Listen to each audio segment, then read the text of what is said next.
Welcome to Techie Dialogue. In this video, we'll guide you on how to add music on VLC Player step by step. If you enjoy our content, please subscribe to our channel for more helpful tutorials. Let's get started. Step 1. First, click on the search box on your computer and type VLC. From the search results, open the VLC Media Player to launch it. Step 2.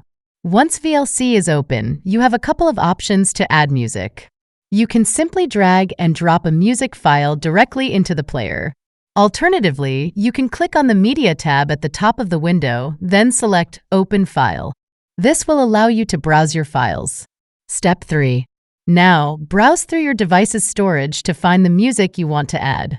Once you locate the file, click on it and then hit Open. This action will add the music to VLC, and you'll be ready to enjoy your tunes. And that's how you can, with ease, add music on VLC Player. Thank you for watching and stay tuned for more updates.